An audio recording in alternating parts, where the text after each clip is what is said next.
तो कैसे आप लोग ठीक ठाक होंगे। आज हम हिंदी के पिछले क्लास में 10 लेसन तक बताए हुए थे। तो आज हम 10 लेसन के बाद पढ़ना चाहेंगे।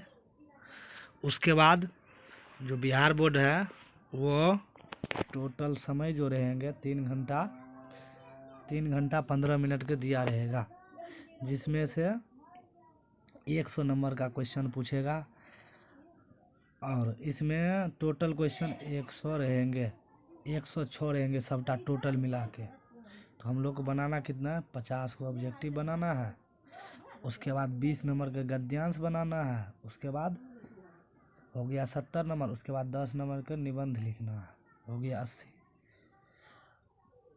उसके बाद 5 नंबर का आवेदन हो गया और रहेंगे 5 नंबर का भावार्थ लिखना है। टोटल 100 नंबर का जो क्वेश्चन पूछा जाएगा। तो चलिए अब हम लोग पढ़ते हैं। एग्जाम में देखो का सब रहेगा, तो पहले एक बार चेक कर लेते हैं। तो ये सब खंड दिया है, जैसे वो खंड ओ में रहेगा ऑब्जेक्टिव क्वेश्चन, जिसमें एक समय केवल कितना बनाना है, 50 को। देखो ऊपर में लिखा है ना, क्या लिखा है, 100 में 50 को क्वेश्चन बनाना है। ठीक है, वस्तु खंड ओ में ये ऑब्जेक्टिव हो गए। ऐसे ही आपको सेम टू सेम मिलेंगे। उसके बाद खंड ब मिलेगा। इसमें देखिए गद्यांश है। ये गद्यांश आपको एक दिया रहेगा टॉपिक किसी बारे में, उसको पढ़ के उसी में से आंसर निकालना है। जैसे क्वेश्चन देखिए इसमें दिए हुए हैं 5 को क्वेश्चन, इस 5 का आंसर देना है। ठीक है, और ख भी 2 को क्वेश्चन मिलेंगे आपको, तो ये बनाना है। तो टोटल 100 नंबर होंगे, इसमें से 50 को ऑब्जेक्टिव का आंसर देना है। उसका 20 नंबर का गद्यांश हो गया, 10 नंबर का निबंध हो गया, 5 नंबर का आवेदन हो गया। ये सब मेन जो है इसको अच्छा से पढ़ेंगे। ठीक है, तो इतना आप लोग जानते होंगे और अच्छा से मेहनत करिए। जितना मेहनत करिएगा अभी, उतना ही सफलता रिजल्ट के बाद आएंगे। जब रिजल्ट आएंगे तो फिर पता चलेंगे कि हम पढ़े थे। अभी जैसे में टाइम पास कर रहे हैं, जैसे तैसे गुजार रहे हैं दिन को, वैसे नहीं करिए, वैसे में दिक्कत है। वैसे में आप लोग पढ़ नहीं पाइएगा। तो सब सिस्टम वाइज पढ़िए, सब एक लाइन से टॉपिक बाय टॉपिक सेज करिए, और इसको पढ़ने के बाद बाकी जो और विषय उसको भी समय अनुसार पढ़िए। ठीक है, और पीछे हम लोग पिछला वीडियो में 10 लेसन तक पढ़ लिए थे हिंदी में। अब हम लोग 11वां लेसन देखते हैं। पहला क्वेश्चन देखिए क्या है, लिखा है कबीर के पद कविता में मोको शब्द का प्रयोग किसके लिए किया गया है। कबीर के पद कविता में मोको शब्द का प्रयोग किसके लिए किया गया है। तो आंसर देखिए, कबीर के पद कविता में मोको शब्द का प्रयोग ईश्वर के लिए किया गया है। किसके लिए, ईश्वर के लिए। ठीक है, जिसको भगवान मानो या तो लोग अपना अल्लाह मानो। ठीक है, तो ईश्वर के लिए प्रयोग किया गया। अगला देखो, सगुण भक्ति और निर्गुण भक्ति में क्या अंतर है। सगुण और निर्गुण भक्ति में क्या अंतर है। तो देखिए, सगुण भक्ति में ईश्वर के साकार रूप की आराधना की जाती है। इसके प्रमुख कवि विद्यापति एवं रैदास जी है। सगुण भक्ति में क्या होता है, ईश्वर के साकार रूप से पूजा आराधना की जाती है। निर्गुण भक्ति में ईश्वर के निराकार स्वरूप की आराधना की जाती है। इसका निराकार, उसमें साकार। इसके जो प्रमुख कवि है, कबीरदास हो गए, उसके बाद दरिया साहब। उसमें विद्यापति थे, इसमें कबीरदास हो गए। तो सगुण भक्ति और निर्गुण भक्ति समझ गए। अब नेक्स्ट क्वेश्चन देखिए। नेक्स्ट क्वेश्चन और सिंपल है। ठीक है, अब ये देखिए दुआ है, मैं कहता निर्मोही रोहियो तू जाता है मोही रे। इसका भाव स्पष्ट करे। ठीक है, ये 5 नंबरी में आपको पूछेंगे। एगो कविता से ऐसे दे दिया रहेंगे दोहे, या कोई भी कविता का पाठ, उसका बोलेगा अर्थ लिखिए। तो देखिए, ये इसको शुरुआत कैसे करना है, जिस पंक्ति मतलब जिस कविता से लिए गए पहले उसका नाम दे देना है। ये पंक्ति कबीर पद से ली गई है। ठीक है, कबीर दास जी भक्ति काल के एक महान कवि थे। उनकी रचनाएं बहुत ही उपदेशपूर्ण है। इस कविता में कवि ने ईश्वर के आदेश को व्यक्त करने की कोशिश की है। ईश्वर के अनुसार, हे मानव, तुम मोह माया एवं लालच में अपना नाता तोड़ लो, लेकिन मानव तो इसके जंजीरों में फंसता ही जा रहा है। इस पंक्ति का अर्थ हुआ कि दुनिया में जो मोह लालच तुम कर रहे हो, इसको छोड़ो। ठीक है, और अपना आगे की ओर बढ़ो। इस पंक्ति में लिखा गया। ठीक है, अब अगला क्वेश्चन देखते हैं। इसमें देखिए पहला क्वेश्चन क्या है। क्वेश्चन, मोको कहाँ ढूंढे बंदे मैं तो तेरे पास में। इसका अर्थ स्पष्ट किया। मोको शब्द किसके लिए, ईश्वर के लिए। तो इसका मतलब क्या, ईश्वर कहाँ है, हम उसको खोजने हैं बंदे। अब देखिए ये पंक्तियाँ कबीर दास द्वारा रचित कबीर के पद से ली गई है। ये पंक्तियाँ कबीर दास द्वारा रचित कबीर के पद कविता से ली गई है। ठीक है, जिसमें कबीर दास ने दुनिया में भटक रहे मानव को समझाने की कोशिश की है। उनके अनुसार हम जिस ईश्वर की तलाश मंदिर, मस्जिद, पर्वत, गिरजाघर या मक्का में करते हैं, वे वास्तव में वहाँ न होकर प्रत्येक मनुष्य के हृदय में निवास करते हैं। अतः हमें ईश्वर की तलाश अपने अंदर में करनी चाहिए। अब इस पंक्ति में कवि ये कह रहे हैं कि तुम बाहर इतना जो जा रहा है उससे कोई फायदा नहीं, तुम अपने शरीर अंदर खोजो, शरीर के अंदर खोजो। कौन कह रहे हैं, कबीर दास कह रहे हैं। ठीक है, अगला क्वेश्चन देखिए। इसका ऑब्जेक्टिव देखिए क्या है। पहला क्वेश्चन, मोको कहाँ ढूंढे बंदे मैं मोको कहाँ गया है। किसके लिए कहा गया है, तो ऑप्शन नंबर बी हो जाएगा, भगवान के लिए। मोको ईश्वर के ही लिए किया गया है।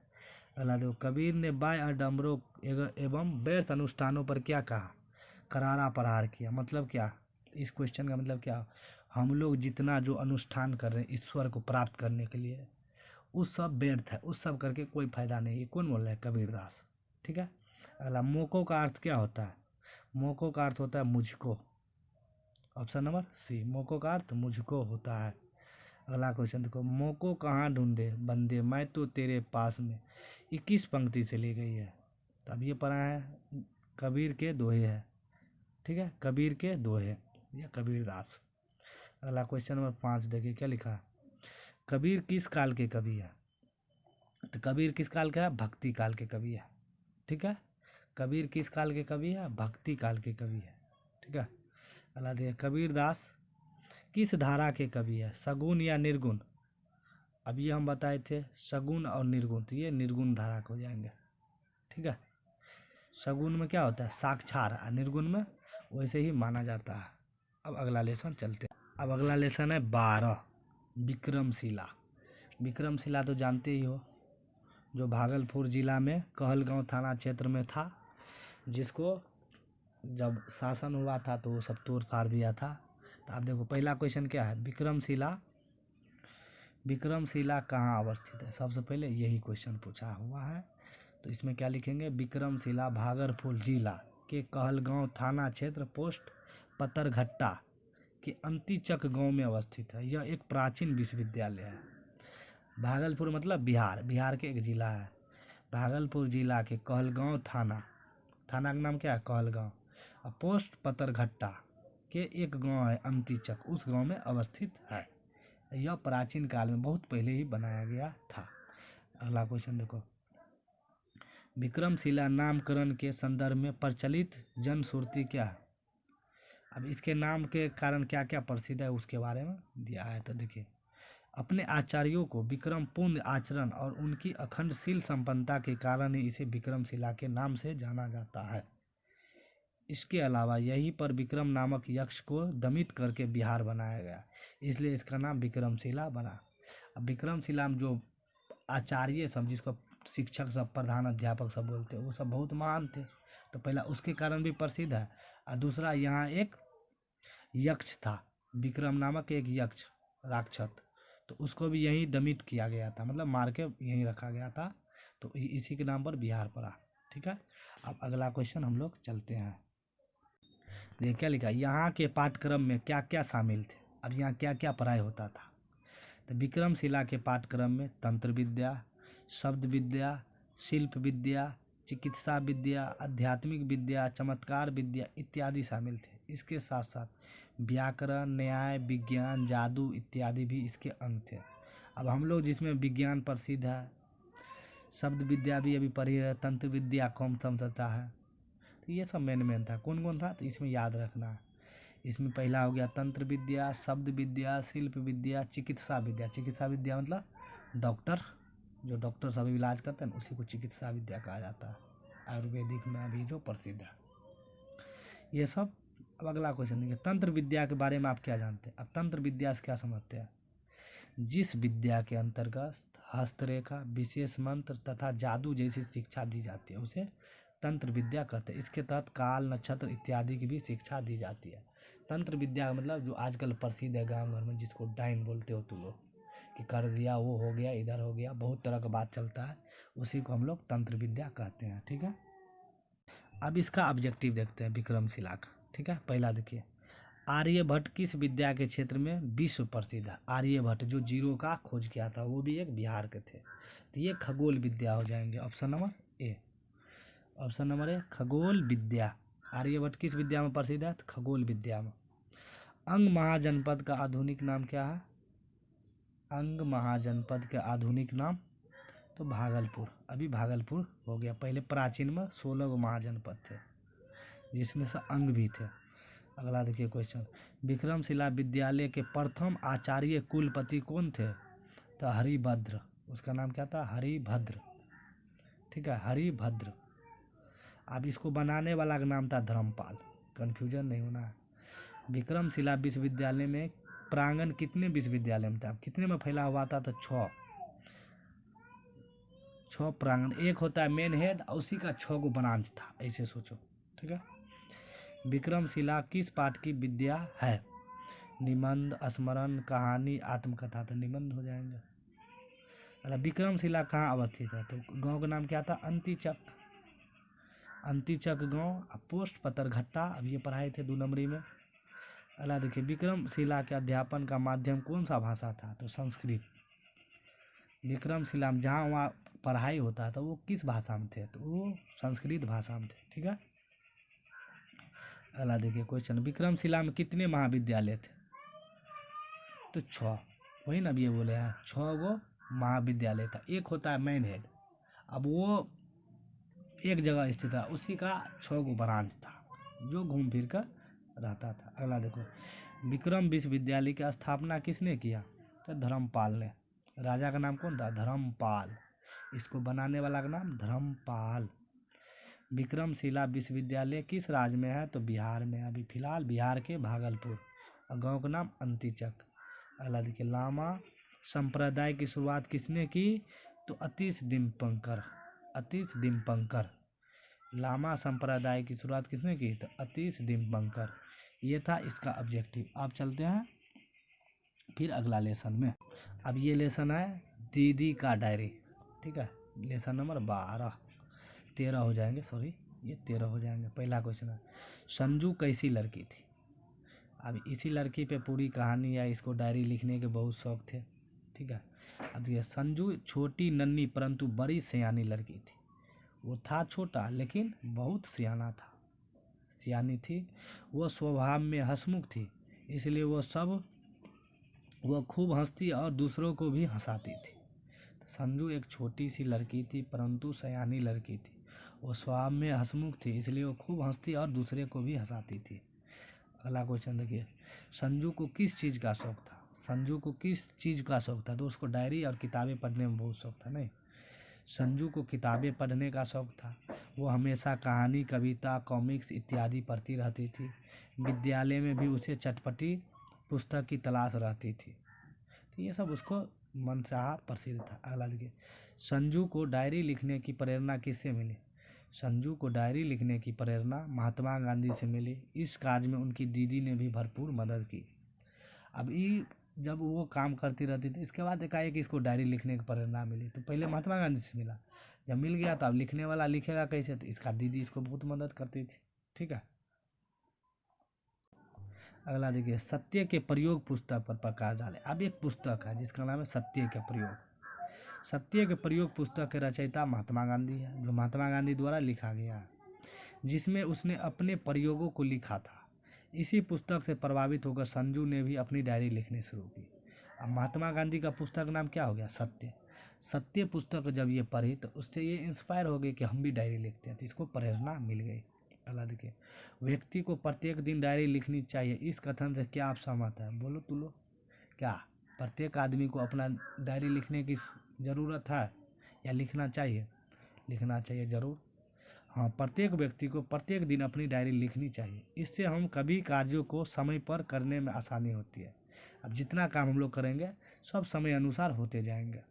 वैसे अगर करते हैं तो क्या होता है, सोचते हैं कि 2 बजे ये कर लेंगे, 4 बजे ये कर लेंगे, ऐसे में नहीं हो पाता है। तो उसी को हम लोग रूटीन आज के समय कहते हैं। तथा इससे किसी कार्य को भूलने की संभावना समाप्त हो जाती है। इस तरह यह हमें मेहनती एवं लगनशील भी बनाता है। ठीक है, ये भी सही है। अब इसका ऑब्जेक्टिव देखिए, इस लेसन से ऑब्जेक्टिव कैसे पूछते हैं बोर्ड में। तो पहला क्वेश्चन, किताबें पढ़ने का शौक किसे है। ये देखिए 2018 में भी पूछा है और 2020 में भी पूछा है, ये क्वेश्चन 2 बार पूछा हुआ है। किताबें पढ़ने का शौक किसे है, संजू को। किसको, संजू को, जो एक सियानी लड़की है। अगला देखिए, सत्य के प्रयोग पुस्तक के रचयिता कौन है, तो महात्मा गांधी। अब ये बताएं कौन है, महात्मा गांधी। सत्य के प्रयोग पुस्तक के रचयिता महात्मा गांधी। संजू की किस सहेली की शादी बचपन में ही कर दी गई, नीलू की। इसका नीलू हो जाएंगे, नीलू की शादी बचपन में ही कर दिया। अगला देखिए, संजू पिकनिक मनाने कहाँ गई थी, नहीं मनाने गई कब, उस समय क्या था स्थिति, तारीख पूछा, 3 जनवरी 97। यहाँ 1997 आ जाएंगे तो कन्फ्यूजन नहीं होना है। संजू पिकनिक मनाने कब गई, 3 जनवरी 1997 याद रखना, सीधा 97, 3 जनवरी 97, 3 जनवरी 97। अगला देखिए, संजू कितने वर्ष की लड़की थी, तो 8 वर्ष की लड़की थी। तू लोग भूल जाएगा तो इसका ट्रिक क्या है, तो हिंदी भी 8वीं का, तो लड़की भी 8वीं का। अगला देखिए, दीदी की डायरी पाठ किस विद्या, तो ये क्या है, डायरी है, डायरी है ना लिखा गया है। संजू को डायरी लिखने की प्रेरणा किससे मिली, महात्मा गांधी से। अब मदद किसने की, तो उसका दीदी। ठीक है, तो ये ऑब्जेक्टिव था, कन्फ्यूजन नहीं हो। अब अगला लेसन है, लेसन नंबर 14, पीपल का पेड़। ठीक है, अब अगला क्वेश्चन, पहले ही क्वेश्चन है, पीपल के पेड़ हमारे लिए किस प्रकार उपयोगी है। देखिए, पीपल का पेड़ हमारे लिए किस प्रकार उपयोगी है, तो पीपल का पेड़ हमारे लिए बहुत उपयोगी है। यह पर्यावरण को शुद्ध करके पर्याप्त मात्रा में ऑक्सीजन उपलब्ध कराते हैं। ठीक है, अगला, इसके छाल से पत्तियों एवं जड़ का उपयोग औषधियाँ बनाने में किया जाता है। हिंदू धर्म में इस पेड़ का पूजा भी की जाती है। इस पेड़ के नीचे राही भी विश्राम करते हैं। अब देखो, पीपल बहुत आजकल अभी के समय पीपल तो बहुत उपयोगी है। अब कहीं एकांत में कहीं इकट्ठा लग जाता है, देखते हैं कोई आदमी जाता है वहाँ बैठ जाता है, ऑक्सीजन भरपूर मिल जाता है। हाँ, हिंदू धर्म में इसमें पूजा भी होता है। ठीक है, अगला देखिए, क्वेश्चन नंबर 2 लिखा है,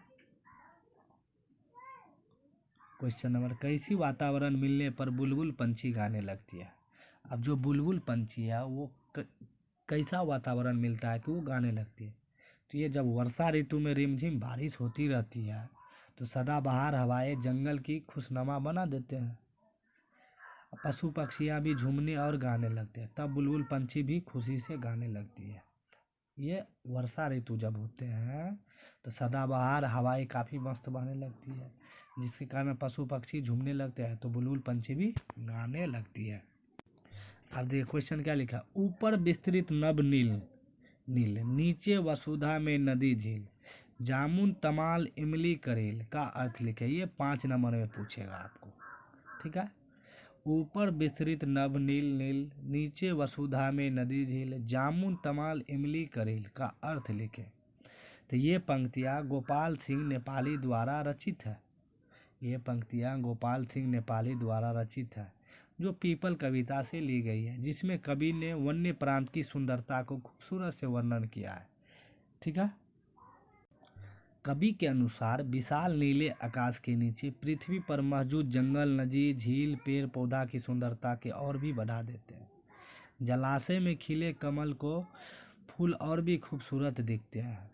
ठीक है, कवि के अनुसार जो विशाल नीले आकाश है, नीचे पृथ्वी पर मौजूद जंगल, नदी, झील, पेड़ पौधा, ये जो सब है ये पूरा को सुंदरता बढ़ा देते हैं। ठीक है, इसका अर्थ होता है। अगला देखिए, हाय खरे जहाँ पर साल बाँस, चौपाए चरते नरम घास, निर्झर सरिता के आसपास का अर्थ लिखे।